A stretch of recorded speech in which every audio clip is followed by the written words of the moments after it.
Je suis Sabine Segal, directrice de l'Institut de l'export israélien.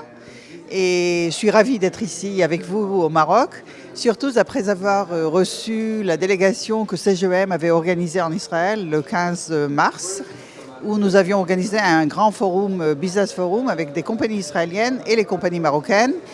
Et nous sommes là vraiment avec la volonté et l'espoir de réaliser des joint ventures entre la communauté business israélienne et la communauté business marocaine. Nous comprenons d'abord qu'on ne peut pas parler d'export uniquement, on parle vraiment de joint ventures, on parle de coopération et le monde depuis très longtemps ne parle plus import-export, on parle de coopération, de voir quels sont les marchés qui demandent quoi. Deuxièmement, c'est tout à fait en tête d'avoir aussi des compagnies israéliennes qui s'installeront ici au Maroc. Et nous voyons le Maroc d'abord comme un marché, c'est vrai, comme des partenaires qui travailleront avec nous, mais aussi nous voyons aussi le Maroc comme un gate pour l'Afrique. Et vous avez des connaissances avec beaucoup de pays où nous, Israéliens, nous en avons beaucoup moins et nous espérons qu'ensemble, nous pourrons travailler dans ces marchés.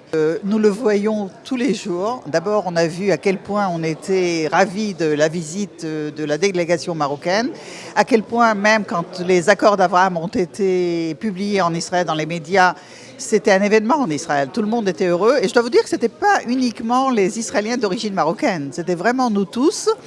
Et même avant les accords d'Abraham, on avait pas mal d'Israéliens qui venaient ici en visite touristique.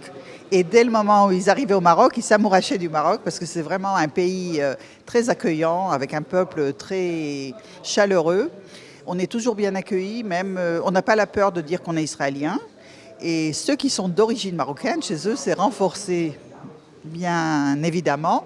Premièrement, parce qu'ils sont d'origine marocaine, ils ont de très très bons souvenirs du Maroc. On parle toujours avec beaucoup d'amour, qui jusqu'à aujourd'hui ont des affaires ici, font du business au Maroc. Certains ont même des usines ici au Maroc.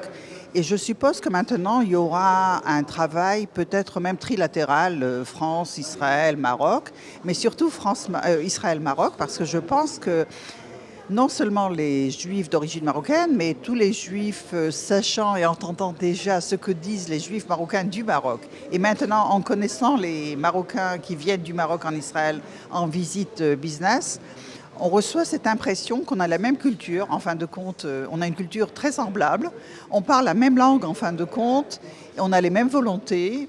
Et c'est beaucoup plus facile de travailler avec des gens qu'on connaît et qu'on a un passé mutuel, c'est très profond et c'est ce qui nous donne la confiance l'un dans l'autre, ce qui est super super important pour faire du business. Quand on voit des Marocains qui arrivent du Maroc aujourd'hui, on se sent déjà comme si on se connaissait depuis toujours. D'abord on a le même physique à peu près. Et on a la même conduite, nous tous, nous Israéliens aussi, on est très chaleureux, très bottom line, on dit ce qu'on pense. En hébreu, ça s'appelle tachles. On est très sabres. Sabres, ça veut dire je vous dis ce que je pense. Je n'ai pas un double langage comme d'autres pays qui sont peut-être très polis, mais on ne sait pas toujours où on est avec eux et où sont nos relations vraiment, vraiment. Donc là, on est vraiment dans une bonne position et ce qu'on devrait faire d'ici là, c'est vraiment voir comment on accélère cette relation et comment on essaie de faire des délégations plus structurées d'ici là pour vraiment réaliser des projets israéliens marocains. Et c'est la façon dont, du moment où il y aura des projets, du moment où il y aura des compagnies israéliennes qui seront installées ici au Maroc, on sait que c'est vraiment quelque chose qui peut durer pendant des années et qui est vraiment la structure de base qui continuera à se développer dans le futur, dans l'avenir.